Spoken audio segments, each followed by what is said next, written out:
Olá, tudo bem, pessoal? Aqui, professor Marcos Mello, para a gente falar de vestibular.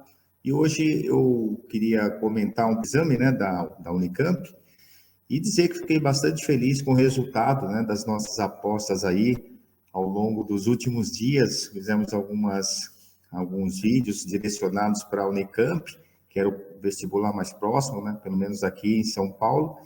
E eu fiz uma live, depois você pode procurar lá se você tiver interesse. Foi postado no dia 30 de dezembro. Até brinquei, né, que eu falei, olha, gente, vestibulando não tem moleza, né? Então, tem as festas, a gente dá paradinha, comemora, mas não pode parar. Então, no dia 30 de dezembro, depois você, como disse, se quiser pode procurar, está com o título de Atento a Datas que fazem aniversário, entre aspas, né? E aí eu citei a Semana de Arte Moderna de 22, né, já que estamos fazendo, então, 100 anos, né, da Semana de Arte Moderna, e 30 anos da queda do Muro de Berlim. Caiu. A Semana de 22 caiu sobre o Muro de Berlim. Então, fiquei bastante contente e, além disso, falei, olha, fica atento a temas que não apareceram na primeira fase. E citei Antiguidade, Idade Média, Renascimento, caiu Idade Média.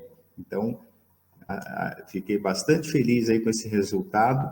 E hoje, então, vamos resolver aqui, como eu sempre falo, nós estamos resolvendo a Unicamp, mas estamos estudando para todas as universidades, né, todos os vestibulares, porque nós tentamos sempre discutir o tema, e não a questão, assim, muito especificamente, não é? Então, do universo, porque aparece um outro vestibular, um outro questionamento sobre o mesmo tema, certo?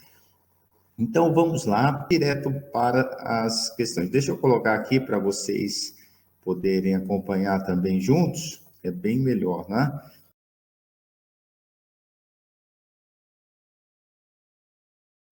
Então, olha, está aqui a questão, né? Vamos ler juntos? Então, diz assim, olha, a grande recusa do corpo não se trata apenas, né, do campo da sexualidade. A luxúria passa a ser cada vez mais associada à gula. Então, olha, antes da gente comentar, né, um pouco sobre o que o examinador questionou, veja que o texto já está dando todas as pistas para você resolver. Olha, está falando campo da sexualidade, não é? A luxúria passa a ser associada à gula, e aí continua no texto. Por isso, as recomendações da igreja passam a se dirigir tanto à carne quanto à boca. Os pecados da carne e os pecados da boca passam a caminhar de mãos dadas. Assim, a embriaguez é reprimida também, né, como forma de controlar os camponeses e os bárbaros, muito apreciadores de bebedeiras. A ingestão, igualmente associada ao pecado, a abstinência e o jejum dão o ritmo. Portanto, do homem medieval, gordo oposto ao magro, carnaval que se espantorra, contra a quaresma que jejua, a tensão atravessa o corpo medieval. O tópico A pede explicar e citar, né, as tensões que o texto menciona relacionadas ao período medieval ao corpo. Então, pessoal, eu acho que aí, como eu sempre comento com vocês, muitas vezes é uma questão só da redação. Você ter uma redação limpa, objetiva. O texto deu todas as pistas na Idade Média, foi marcada por essa mentalidade religiosa, então houve uma negação do corpo. Inclusive, não cita aí, mas né, já que estamos falando do assunto, por exemplo, os Jogos Olímpicos, que eram muito tradicionais, né, na Grécia, e depois os gladiadores, né, as lutas dos gladiadores em Roma, tudo isso na Idade Média não é difundido, não é recomendado, né, pela igreja. Então, a ideia é que você vai valorizar a alma e não o corpo. Então, daí todo, né, como deixou claro aí o texto, essa repressão, né, ao corpo, Então, a condenação, né, do sexo, a condenação da gula, como citou aí o texto,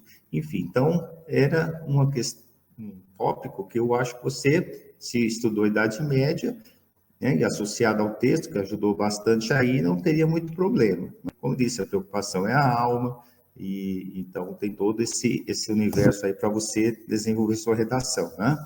E a B, citar, explicar as diferenças entre a sociedade medieval e a sociedade contemporânea. Nos outros vídeos eu chamei muita atenção sobre isso. A Unicamp faz muito essa relação passado-presente, então não foi diferente. A diferença é essa, não é? A sociedade contemporânea é o oposto quase que disso. Narcisismo. Então, você tem as redes sociais, né, selfies, então, as academias que, né, vendem essa ideia de um corpo, né, as propagandas da TV, da internet, sempre valorizam o corpo, não é? As pessoas vão ao restaurante, às vezes postam até fotos de pratos, né, que comem, as festas, enfim. Então, também daria para o aluno ir por essa discussão aí. Então, como eu estava dizendo para vocês, aí é uma questão mais de redação, fazer uma questão redondinha, mas esse é o universo, certo? Que você tinha que, então, explorar nessa questão. Vamos, então, para a próxima?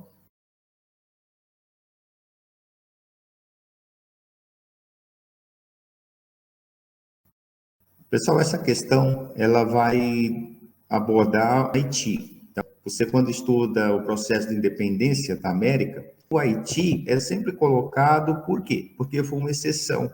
Foi a única independência e foi liderada por escravos, ex-escravos. Está muito associado ao contexto da Revolução Francesa, durante a fase lá dos jacobinos, eles aboliram a escravidão nas colônias, ou seja, o Haiti era uma delas.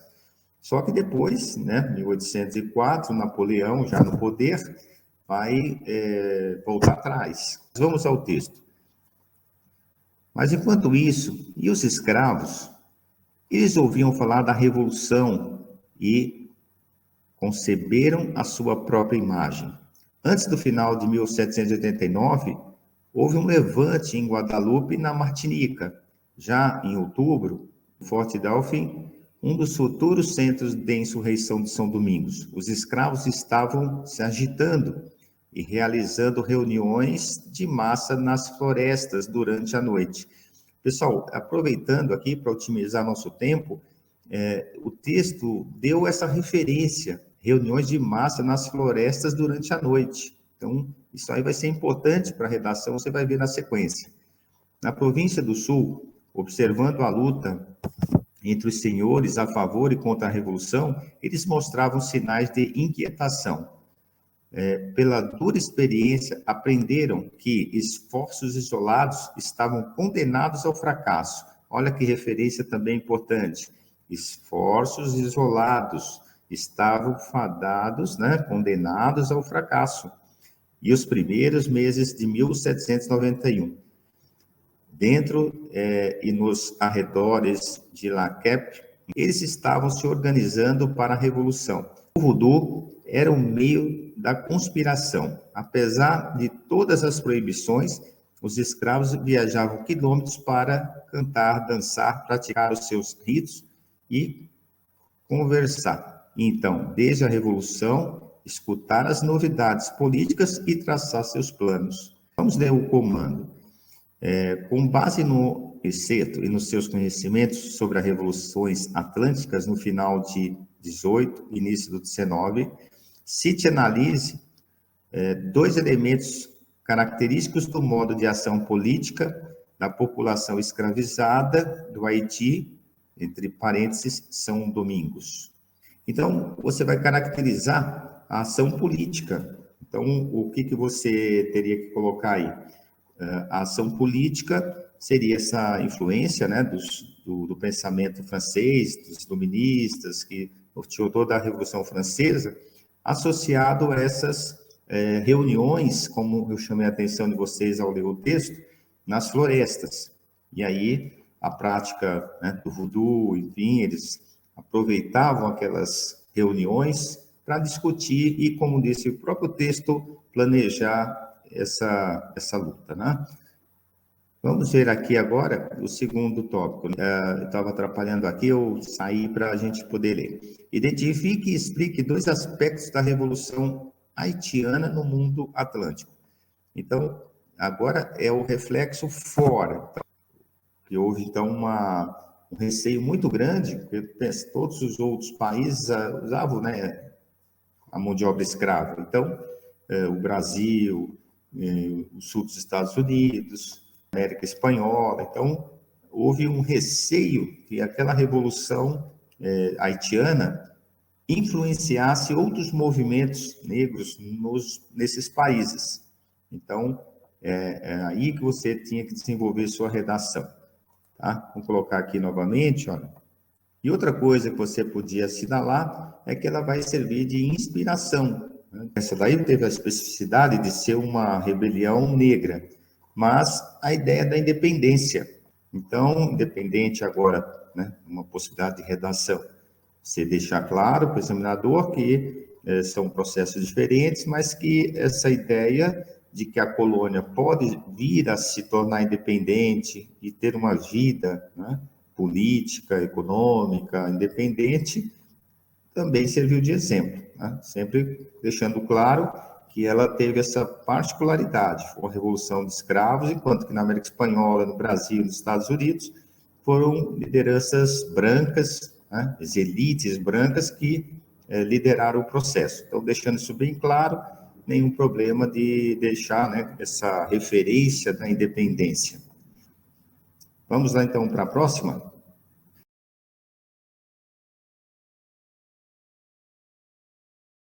Deve estar estranhando a mudança de cenário, é que quando eu fui fazer edição, eu percebi que a questão, né, sobre os aimorés estava muito truncada, houve muito problema técnico, então eu resolvi recolocar. Então, vou colocar aqui a questão para a gente, vou tirar na gravação e incluir essa para ficar melhor para você acompanhar, ok? Durante muito tempo, e ainda hoje, despejou-se um discurso moralizante sobre os índios, considerando os aimorés, não se trata apenas de uma tribo, nem mesmo de um grupo etnolinguístico. Trata-se antes de uma denominação genérica que poderia ser aplicada a vários grupos, em geral tapuias. Neste rol de tapuias incluíam-se os que viriam a ser chamados de botocudos durante o século XIX e Krenak no século XX. Há uma carência de fontes escritas em relação a esses aimorés. O nome foi a marca forte que os registros históricos deixaram sobre esses grupos indígenas. Essas nomeações não eram assumidas por eles, sendo uma identidade atribuída pelos adversários. E aí, Pet, de acordo, né, com a leitura e seus conhecimentos, justifique e explique a crítica feita pelo autor ao processo de construção da identidade aimoré. Então, veja, nesse caso, deixa eu voltar aqui. Então, nesse caso, não sei se você fez a prova domingo, se você não fez, também acha fácil aí na internet. Na domingo, eles cobraram um texto, assim, guardadas as proporções, semelhante a esse. Né? E na segunda apareceu essa questão. Então, por isso que é sempre legal, né? A gente está cansado, mas é sempre bom dar uma olhadinha nos comentários dos professores depois da prova. A prova de domingo, eles também relataram o encontro, né, dos portugueses com alguns índios, onde deixava claro um eurocentrismo muito acentuado.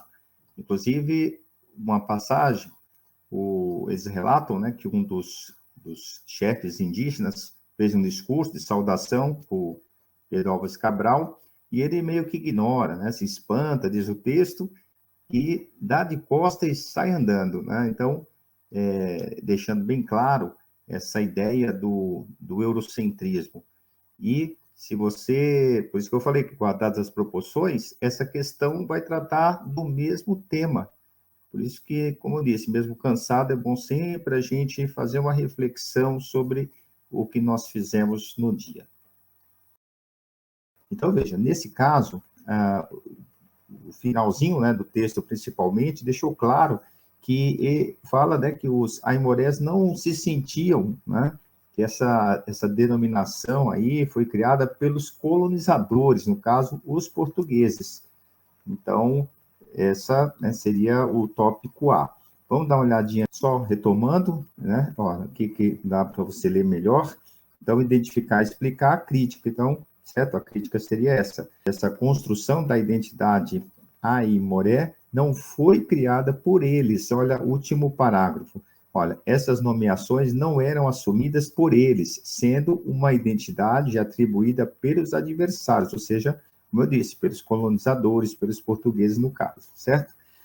O tópico B, explicar a construção das identidades atribuídas pelo romantismo brasileiro aos indígenas do século XIX. Você deve ter visto isso também nas aulas de literatura, que o índio era muito, né, idealizado. Então, havia uma idealização associada àquela ideia do bom selvagem.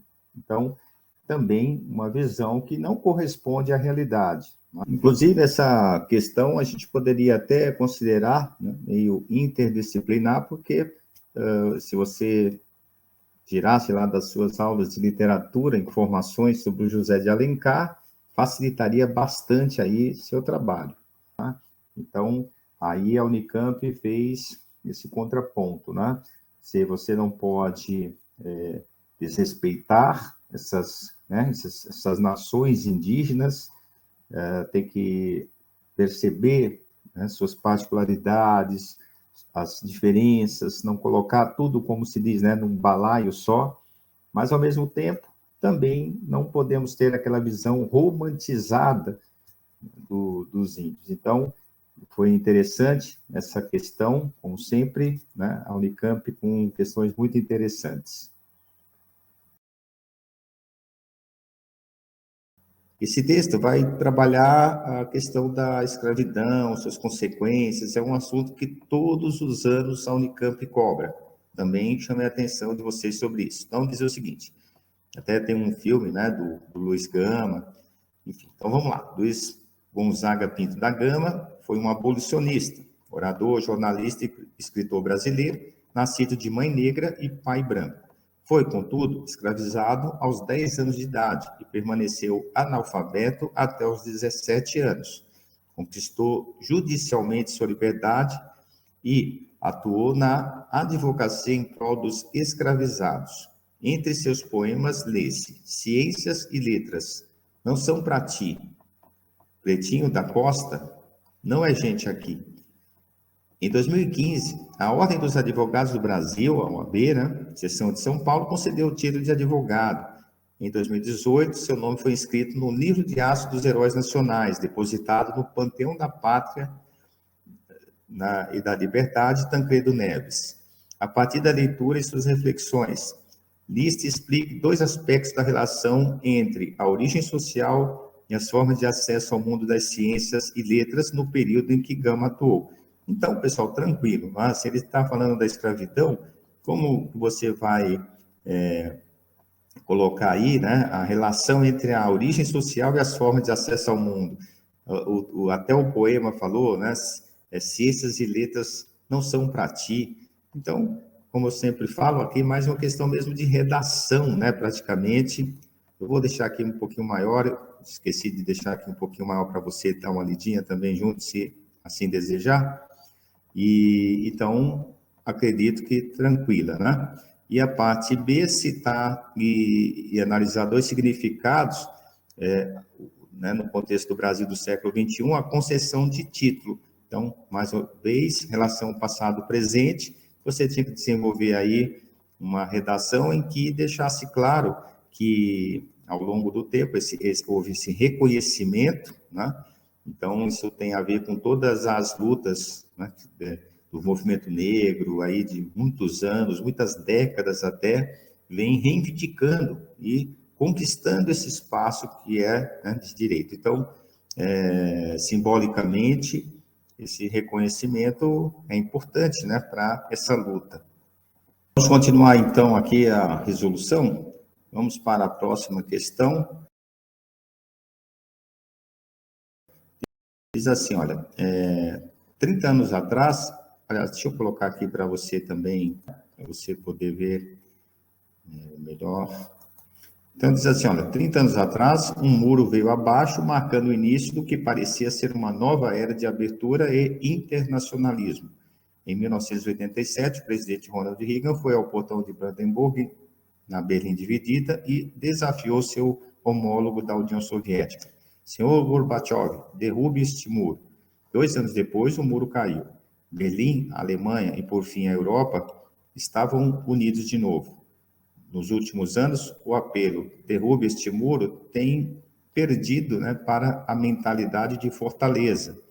Pelo menos 65 países, mais de um terço dos Estados-nações do planeta, construíram barreiras ao longo de seus limites, metade das quais foram erigidas desde a Segunda Guerra Mundial, surgiram entre 2000 e agora. A partir do texto e de seus conhecimentos. Cite e explique 2 características de Berlim Dividida. Então, aqui, você teria que desenvolver a questão da Guerra Fria, não é? Ou seja, você sabe, o muro foi construído um pouquinho depois, né? A guerra acabou em 45, o muro foi construído, na verdade, em 61. Mas a ideia, né, do mundo dividido entre um bloco socialista, um bloco capitalista, então é isso que você tinha que desenvolver aqui na sua redação, tá? Vou colocar aqui mais uma vez, se você quiser acompanhar, explicar o sentido e as causas da mentalidade de fortaleza e citar 2 exemplos. Então, a mentalidade de fortaleza é o oposto, certo? A ideia, então, do muro para dividir, seja principalmente, né, questões de fronteira, e aí um dos exemplos mais ilustrativos seria o muro que, né, os Estados Unidos queria construir, principalmente no Trump, né, insistia muito nisso, a ideia do muro entre o México e os Estados Unidos, para impedir a imigração, né, dos mexicanos para o país. Você também poderia citar o muro Israel, né, que aí vai dividir aí uma tentativa de controlar a entrada, saída, né, dos palestinos, enfim. Veja como uma questão muito bonita, né? Eles abordaram a queda do muro, no caso de Berlim, uma perspectiva de abertura e aconteceu o oposto. Inclusive, como eu disse, na primeira parte, eu fiz uma live específica sobre isso, sobre a questão da data, né, aniversariante, que era a queda do Muro de Berlim. Então, é isso. Vamos para a próxima?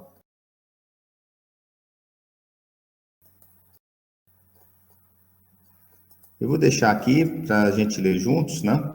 E quando ouvir o silêncio sorridente de São Paulo diante da chacina, 111 presos indefesos, mas presos são quase todos pretos, ou quase brancos, quase pretos de tão pobres, e pobres são como podres, e todos sabem como se tratam os pretos.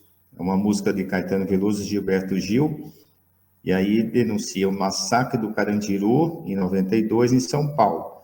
E aí está pedindo para explicar por que é um crime contra os direitos humanos e o perfil das vítimas. Pessoal, como, mais uma vez, o texto aí foi bastante generoso, certo? Deixou claro que trata-se de pessoas pardas, negras, pobres, esse seria o perfil. E por que é um crime, né? Como diz aí, vamos voltar aqui, só por que é um crime contra os direitos humanos, como citou o examinador? Porque eles estavam presos e um preso está sob tutela do Estado. Então, o Estado deve se encarregar da sua proteção física também. E aí houve um processo inverso, não é?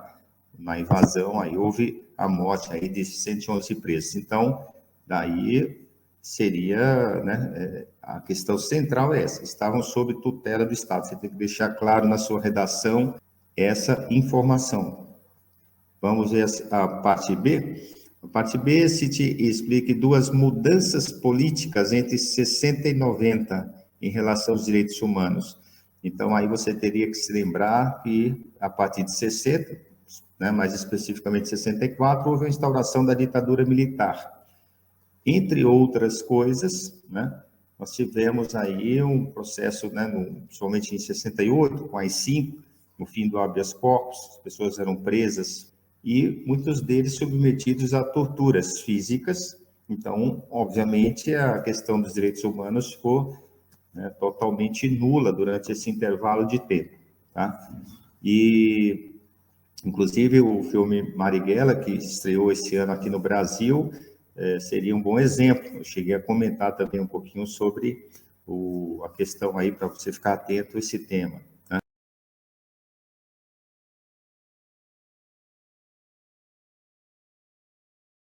Seria, por exemplo, interessante para você responder esse tópico aí, né?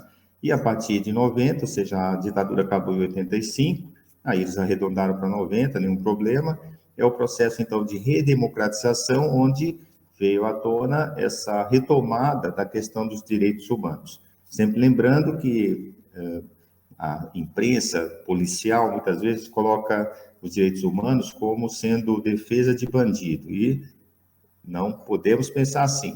Pós Segunda Guerra Mundial, se a gente citar várias atrocidades, mas como exemplo, a questão do Holocausto dos judeus, então foi nesse universo, nesse clima, que foram criados os direitos humanos, para que ninguém fosse perseguido por questões de raça, religião, etnia. Então, os direitos humanos vêm garantir isso. Você que está pensando em entrar na universidade, não pode pensar pequeno, pensar, como disse, são programas que querem audiência, frases de efeito. Não, você tem que ir no cerne da questão. Senão, a gente cai naquele simplismo que não ajuda em nada a resolver as questões, não é isso? Pessoal, então, olha, chegamos aqui às questões específicas de história. Existem também duas questões que estão mais no plano mais assim de interdisciplinar, mas que nós podemos também, né, nenhum problema de discutir aqui. Essa que eu estou comentando, que não está aqui nessa relação atual, é justamente a que falava sobre a Semana de Arte de 22, né, ou o tema da Semana de Arte Moderna. Mas eu vou trazer aí numa próxima oportunidade. Então, vocês viram, foi uma prova, como a gente tem comentado, né, mais ou menos balanceada. Então, vocês viram, caiu uma sobre a Idade Média, uma sobre a independência do Haiti, né, o tema, então, independência da América, uma sobre os índios, né, no caso, os aimorés, a questão da escravidão, que foi a questão do Luiz Gama, o Muro de Berlim, história geral, e a chacina que a gente considera assim mais contemporânea, certo? Finalzinho do século XIX, começo do XX, né, que aconteceu, mas um tema que está aí presente até hoje. Então é isso, né? Como vocês viram, a Unicamp não fugiu muito da sua tradição, sempre questionando temas polêmicos, a nossa sociedade e fazendo sempre essa relação passado-presente, que é muito interessante, não é? Apareceu, olha, essa relação na questão, né, da Idade Média, do corpo, Idade Média e atualidade, caiu sobre o Luiz Gama, certo? Que recebeu o título de advogado recentemente, e Muro de Berlim, mesma coisa, fizeram essa relação passado-presente. Então, uma prova realmente muito interessante, como sempre. A Unicamp tem um vestibular muito rico e eu gosto muito desse vestibular. Então é isso, pessoal. Pessoal, deu alguns probleminhas técnicos e eu voltei aqui para me despedir, né, de vocês. Então, se você chegou até aqui é porque você está curtindo, está gostando dos comentários. Então, você deixa um like, você sabe que isso ajuda a manter o canal, né, subir o vídeo e assim por diante. Então, você deixa um like. E se você estiver fazendo vestibular, se inscreve no canal, porque eu entro diariamente nas 3 mídias, Instagram, Facebook, YouTube, resolvendo questões, vestibulares anteriores, trazendo, às vezes, aulas sobre um assunto específico. Se você entrar no meu canal, você terá acesso a tudo isso aí. Então, é isso. Tá? Um forte abraço. Estamos aí juntos nessa empreitada.